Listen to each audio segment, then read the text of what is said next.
aí, pessoal, tranquilo? Bom, vamos retomar então as aulas.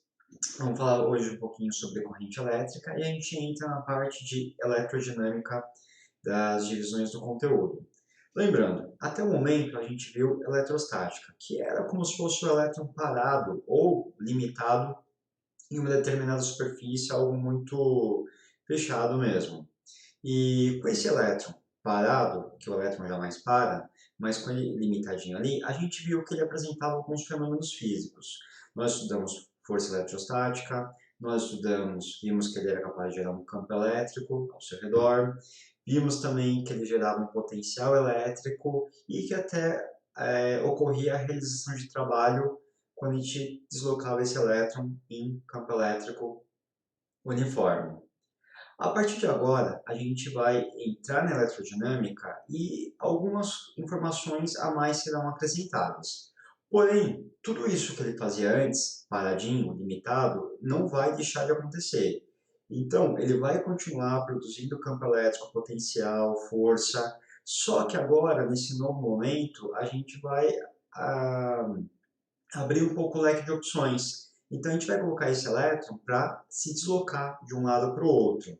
E ao se deslocar, a gente vai ganhar novos fenômenos, novas observações, novas formulinhas físicas, novos conceitos. Só que, como eu disse, ele ainda continua gerando tudo aquilo que ele gerava enquanto ele estava paradinho. Só que agora em movimento, além do que ele gerava, ele passa a gerar mais informações. E é o que a gente vai começar a ver a partir da aula de hoje. Corrente elétrica. Vamos lá então. Seguinte, corrente elétrica, se você procurar em qualquer lugar, internet, livros, enciclopédia, você vai encontrar a seguinte definição para corrente elétrica. O que é corrente elétrica?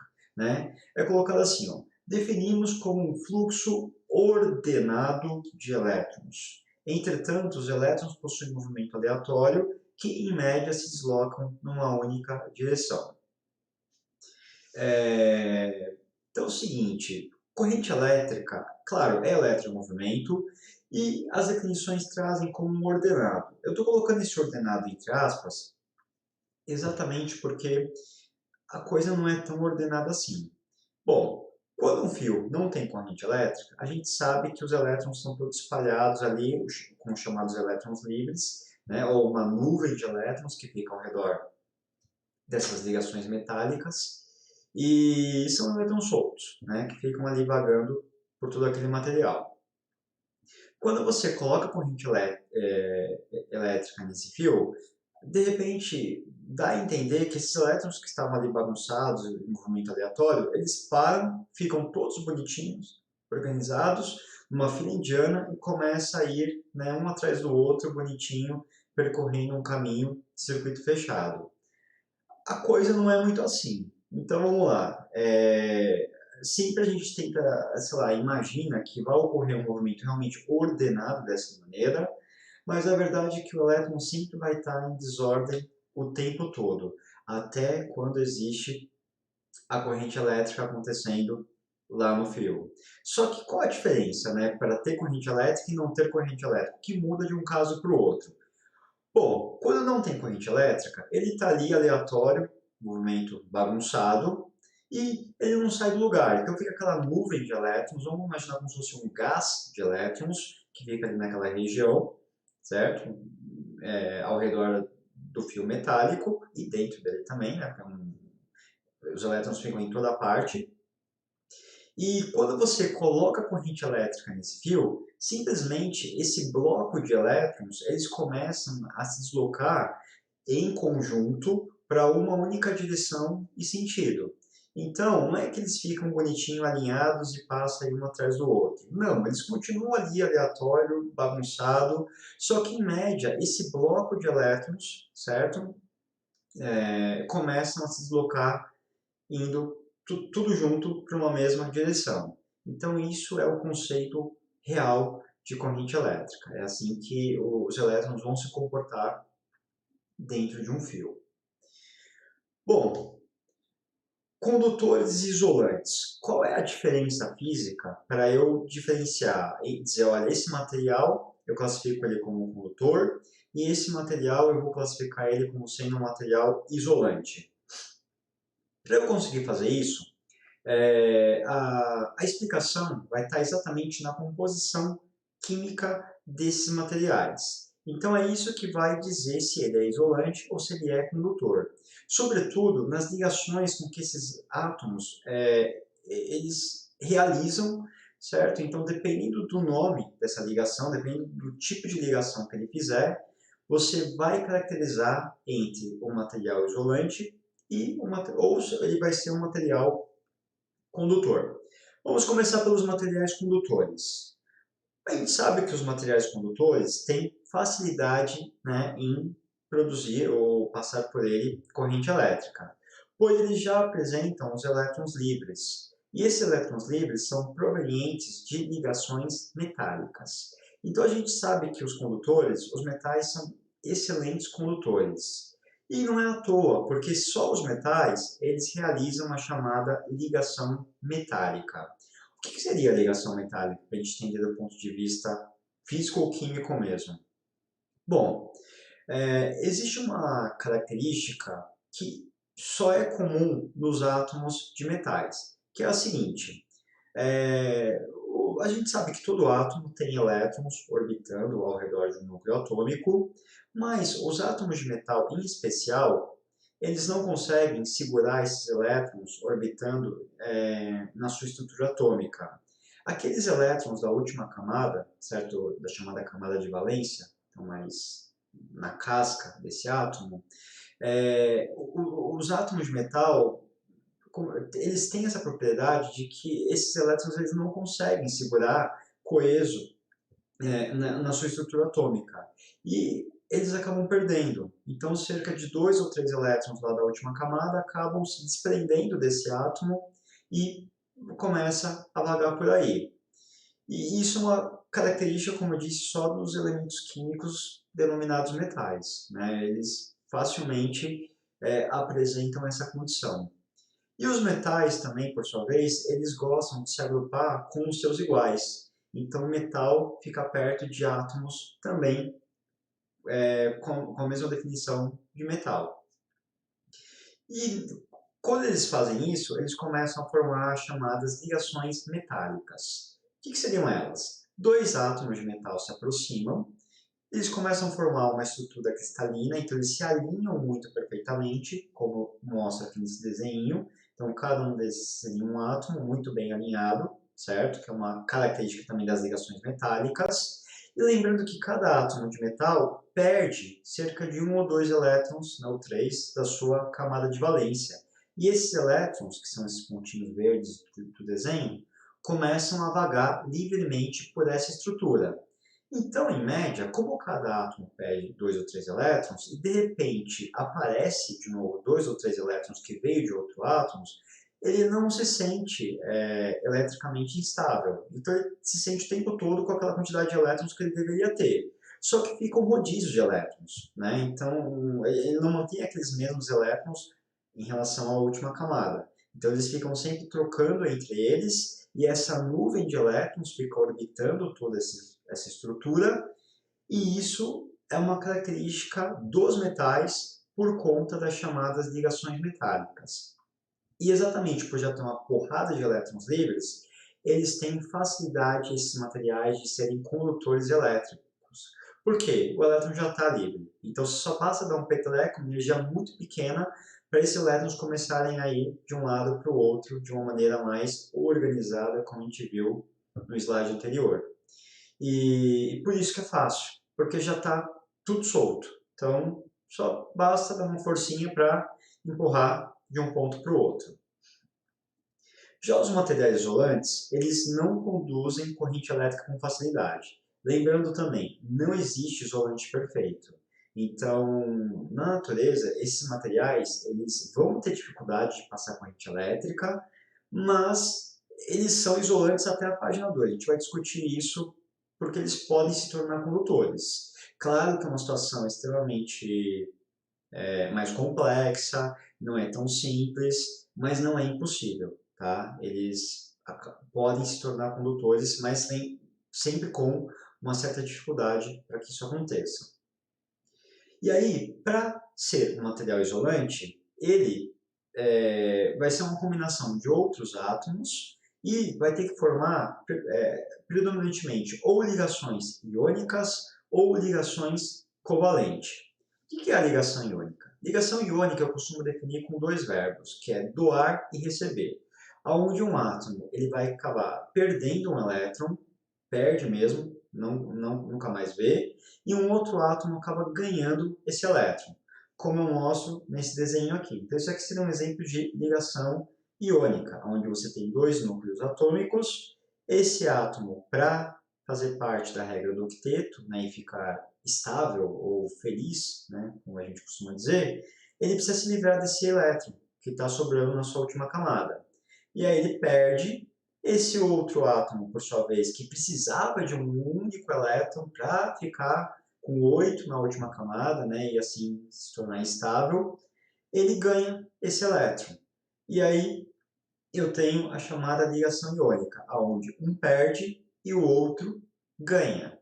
E, independente de ganhar ou perder, esse elétron ele acaba ficando preso nessa estrutura.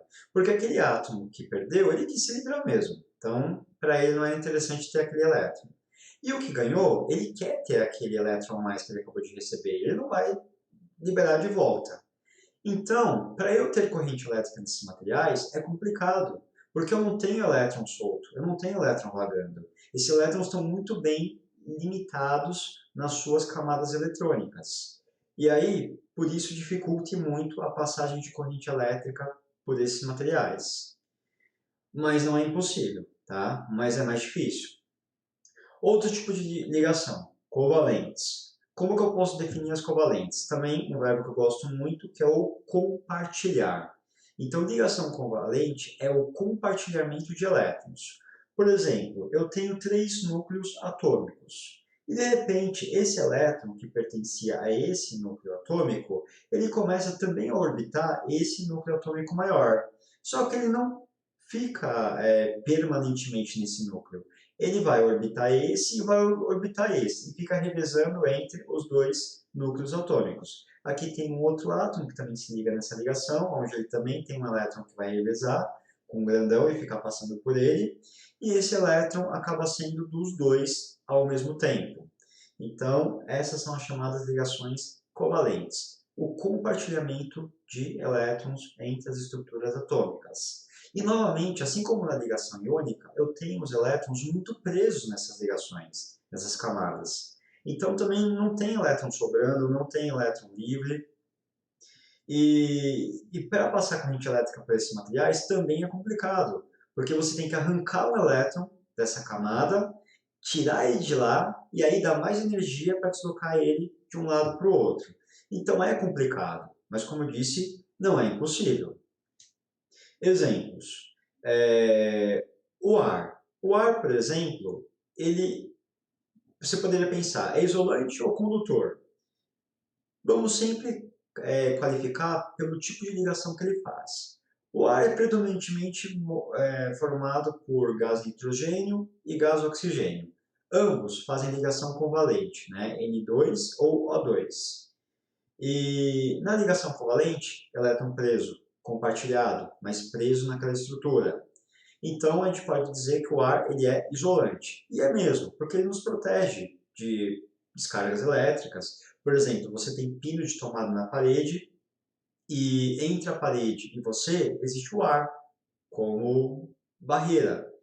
E se o ar fosse condutor, você estaria tomando choque, porque o ar é o teu contato direto com o plug da tomada que tem na sua casa. Mas você não toma, porque o ar ele é isolante, ele te protege.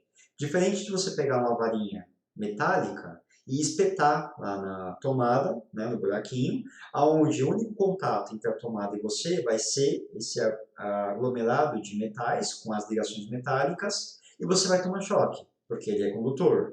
Então ele tem facilidade de deslocamento de correntes elétricas. E então a gente diz que o ar é isolante. Mas ele é sempre isolante? Depende do tipo de energia que você tiver disponível. Por exemplo, em dias muito chuvosos, a gente começa a ter nuvens carregadas. E essas nuvens estão muito carregadas. E elas conseguem fazer com que o ar, que é isolante, se torne condutor através das descargas elétricas, né, os relâmpagos que a gente vê. E como que ela faz isso? A energia é tão grande que essas nuvens carregam, né, conforme elas vão andando por aí, vão atritando, vão se carregando eletricamente, é tão grande essa energia delas que elas têm energia suficiente para arrancar o elétron da ligação covalente do ar, então ela tira o elétron de lá e ainda tem mais energia para pegar esse elétron que ela arrancou e deslocar de um ponto para o outro. Então, desde que você tenha muita energia, qualquer material vira condutor. E se a sua energia não é muito grande, então aí, como eu disse, tem materiais que são bons condutores e materiais que são maus condutores, como é o caso dos materiais isolantes. Mas não existe isolante perfeito, tá? É, não tem, tá? Não adianta se falar a borracha é um bom isolante. Sim, a borracha é um bom isolante, mas também até a página 2. Tipo, não vai colocar a tua botinha de borracha, né, ir pro meio da chuva com relâmpago, achar que você está seguro, protegido, porque você não tá, tá? Tipo, se der uma descarga elétrica, aquela botinha de borracha não dá conta de te proteger. Ela vai virar condutora. Claro que ela tem mais dificuldade, mas, como eu disse, depende da energia que você tiver disponível, materiais isolantes se tornam condutores. E essa é a principal diferença, então, entre materiais isolantes e materiais condutores. Então, toda vez que alguém perguntar, você já sabe como definir esses parâmetros e explicar. O argumento que você vai utilizar é que tipo de ligação esse material faz. Se é ligação metálica, então você caracteriza, ele é um condutor. Se é ligação covalente ou ligação iônica, então você caracteriza, ele é um material isolante. É isso que a gente usa para fazer as definições. E a explicação, claro, eu já forneci para vocês.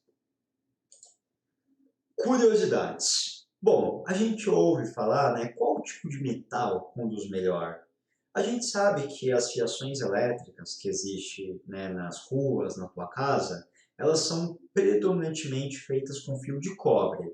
O cobre é um metal e sim, ele conduz bem. Mas ele é o melhor condutor? Não, ele não é o melhor condutor. Mas ele faz o trabalho dele direitinho.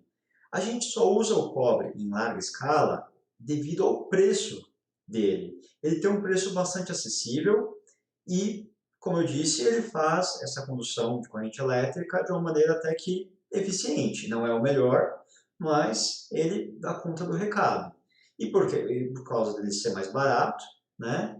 Então a gente usa ele em qualquer fiação para transmitir corrente elétrica por aí.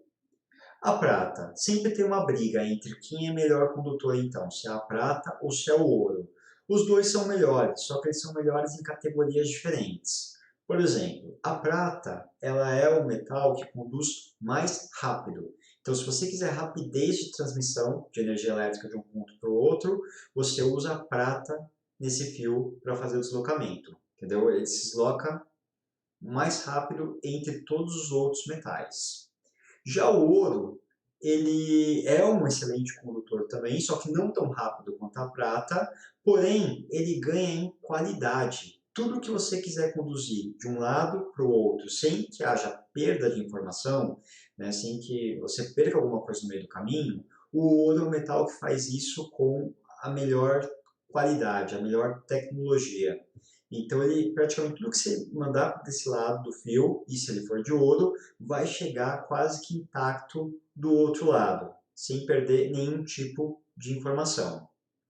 Não é à toa que o ouro é muito utilizado em cabos de televisão, né, audiovisual, que nem o seu aparelho do Blu-ray, né, tem os cabos HDMI, claro que não é ouro puro, mas eles são banhados a ouro, exatamente para que a qualidade da imagem ou do áudio, né, sejam muito bem preservados, devido à quantidade de informações também, né, que fica todos aqueles 4K de pixel, né, E aí você precisa de muita informação. E não quero chiados, não quero é, ruídos, né, no sinal da TV. Então, se você tem um fio de ouro, você garante a qualidade. Tudo que você mandar de um lado chega na íntegra do outro, né, sem perder nada. E por isso que esses fios, né, eles usam o ouro como tecnologia. Você pode pesquisar, né? Você pode ver que os cabos de HDMI eles são bem mais caros em relação a outros cabos normais, e não é só por causa da moda, não. É porque realmente ele tem um material nobre na sua composição, mas ainda assim é banhado, né? É só uma casquinha de ouro que tem. Existem cabos aí HDMI realmente para gente grande, né? Que aí eles realmente são feitos de ouro, é um preço absurdo esses cabos e são caríssimos mesmo. E claro que aí você está lidando com uma coisa que você realmente não quer ter perdas, né? Que é a alta tecnologia. Mas aí quem quiser pagar por isso paga e existe no mercado. Bom, o gerador elétrico. Eu tenho dois tipos de corrente elétrica. Uma que eu vou chamar de corrente contínua e a outra de corrente alternada.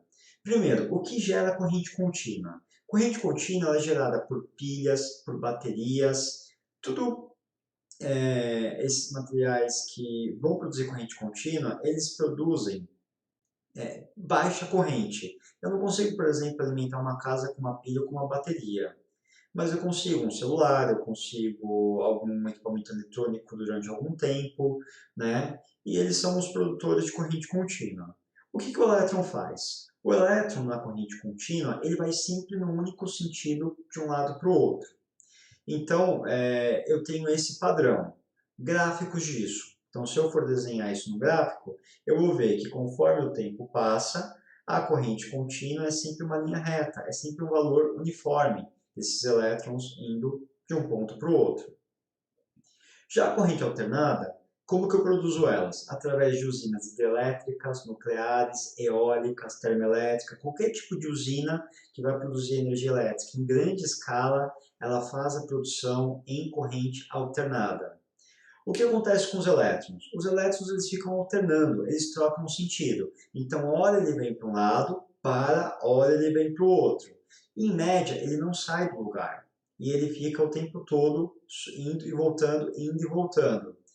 E o que a corrente que existe na tomada da sua casa, ela é alternada, né? Exatamente para não ter esse desgaste de elétrons, né, na rede. Também porque a gente só sabe produzir em grande escala através de corrente alternada também, que as usinas geram desse jeito, né, que a gente adapta desse jeito, é que a gente produz já com elétron indo e voltando, indo e voltando, indo e voltando.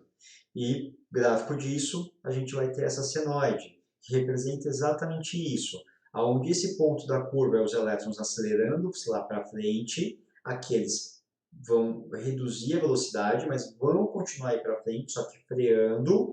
Quando chega aqui, eles param, inverte a direção do movimento, começa a acelerar para trás, e vai acelerando.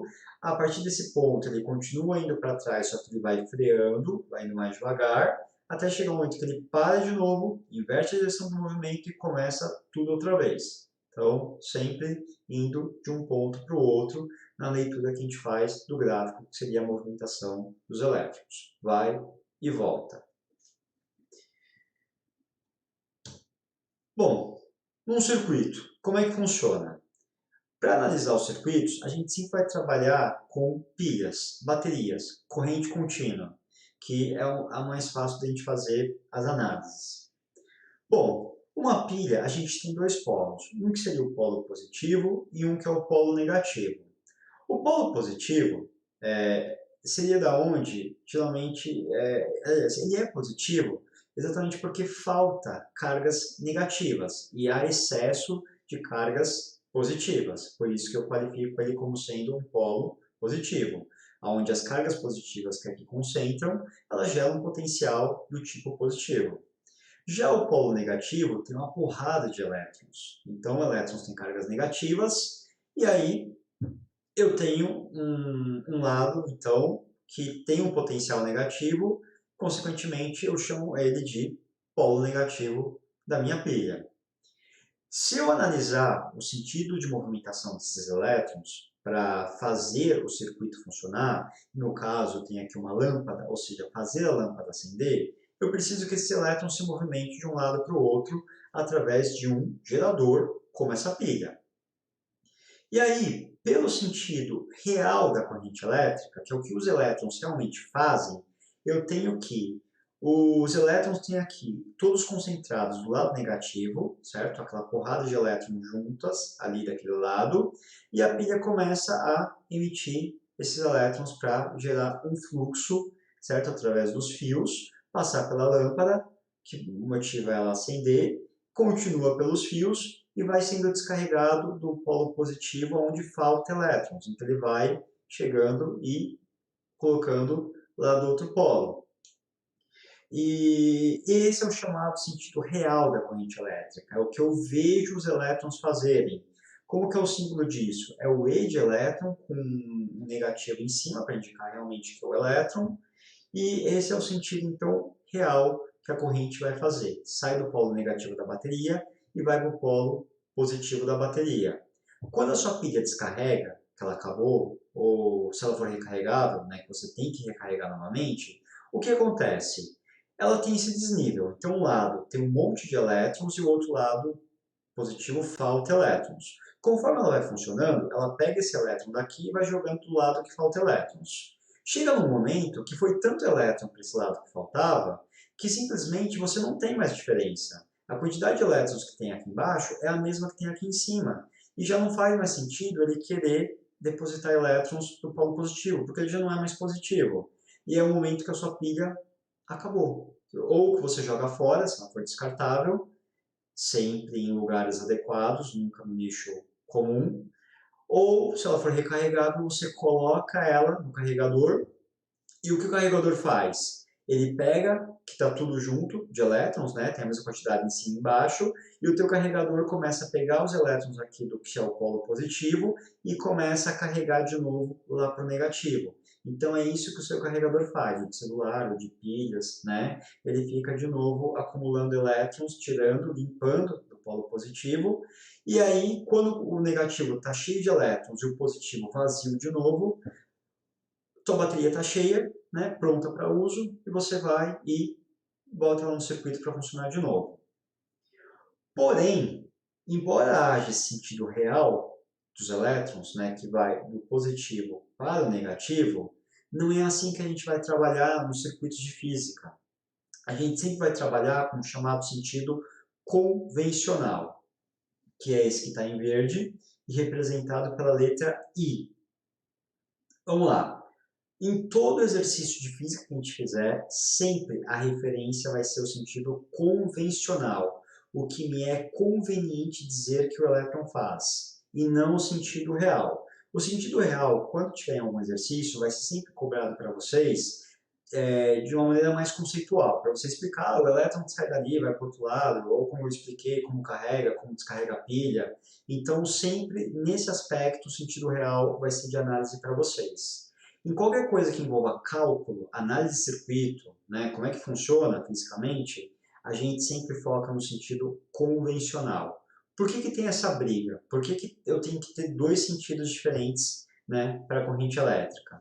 Bom, porque quando se criou corrente elétrica, né, que se criou as primeiras baterias e se acendiam as primeiras lâmpadas, a gente pode dizer que a tecnologia avançou mais rápido do que a física teórica, né? Vamos dizer, a prática foi mais veloz do que formular as teorias para explicar aquilo que a gente estava observando.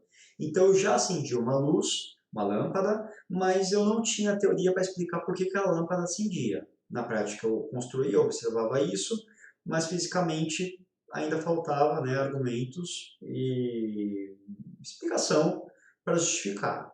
E aí naquela época, o que eles fizeram? A pilha continua tendo dois polos, então a ideia de positivo e negativo saiu de lá. E como a gente tem o conceito de positivo, por exemplo, se você pega a sua conta bancária, se ela está positiva é porque você tem dinheiro sobrando. Se ela está negativa é porque falta dinheiro. Então, o conceito de positivo ou negativo vinha através dessa atribuição. Então, seja lá qual é o fluido, o mecanismo, né, que tenha na pilha, ela vai ter em excesso do lado positivo, que é onde eu tenho um monte, né, para distribuir, e vai para o lado negativo, que está faltando esse fluido, né, que eles não sabiam direito o que era, que fazia a lâmpada acender, e ia lá para o polo negativo da bateria. Mais tarde, quando as teorias físicas foram se aprimorando, foi se desenvolvendo melhor, explicando os modelos atômicos, entendeu que quem se deslocavam eram os elétrons, o elétron acabou sendo definido como carga negativa, e aí, quando chegou nesse modelo atômico do elétron com carga negativa, deu chabum com o que eles explicavam para funcionar o circuito elétrico. Porque se o elétron é negativo e ele é o fluido que vai de um lado para o outro, ele lembra, eles concentravam esse negócio no polo positivo, mas o elétron é negativo. Então como é que eu posso ter um polo positivo cheio de material negativo? Então começou a dar briga. E aí falaram, tá, mas por que não corrigiu então? Por que não falou? Ah, então esquece o convencional e vamos adotar agora o real e porque a lâmpada acende de qualquer jeito, se você dizer que vai de baixo para cima, de cima para baixo, né, do ponto de vista de observação, não mudaria em nada.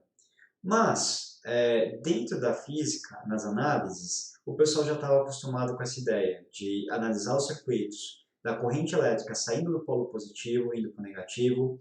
O eletromagnetismo já estava bem estruturado também com essas tecnologias da corrente sair do positivo para o negativo. Tinha a regra da mão direita, a regra da mão esquerda. E aí, para falar, olha, para não mudar tudo isso, matematicamente não faz diferença, né? É só um lado, ou sobe ou desce. E aí eles falaram, vamos continuar do jeito que está, elétron saindo do polo positivo, tá?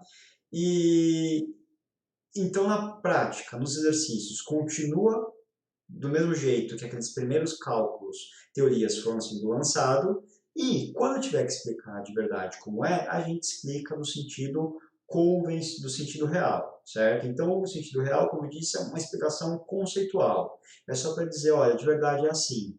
Mas a gente vai continuar, como foi criado lá no final do século XIX, e vamos continuar mantendo esse princípio de corrente elétrica no sentido convencional, saindo do polo positivo e indo para o polo negativo. E é assim que vocês vão adotar, então, nos exercícios de física. Sai do polo positivo a corrente, vai para o polo negativo. Sempre com esse mecanismo. Beleza? Bom, FEM. FEM é conhecido como força eletromotriz. E nada mais é do que a bateria, né, que a gente tem. Vamos tentar entender um pouquinho mais sobre as baterias, sobre essa fonte geradora elétrica. Bom, FEM é o código, então, de força eletromotriz abreviado. A gente não fica escrevendo tudo isso. E traduzindo essa palavra, né, força eletromotriz, é a força que movimenta, motriz, os elétrons. Então, isso nada mais é do que o mecanismo que faz com que os elétrons saiam daquele lado da pilha e vá para o outro lado. É exatamente essa tensão, essa DDP, é o que você compra a pilha valendo 1,5 volt, 9 volts. Então, essa DDP é exatamente a força que movimenta os elétrons. Quanto mais alto for a tensão, significa que mais força ele está fazendo sobre o elétron. Por isso que colocar o dedo numa pilha, você praticamente não toma choque nenhum, que é 1,5 volt. Colocar o dedo no terminal do carregador da bateria lá do celular é 5 volts, também não dói nada. Mas colocar o dedo na tomada é 127 volts, então ali tem uma força muito mais brutal. E na próxima aula a gente vai discutir um pouquinho melhor também essas diferenças entre o chamado choque eletrodinâmico e o choque eletrostático, que também tem mais diferenças nisso. Mas para a próxima aula. E, então está colocado aqui, ó, que gerador, como a gente viu, pilhas, usinas, né?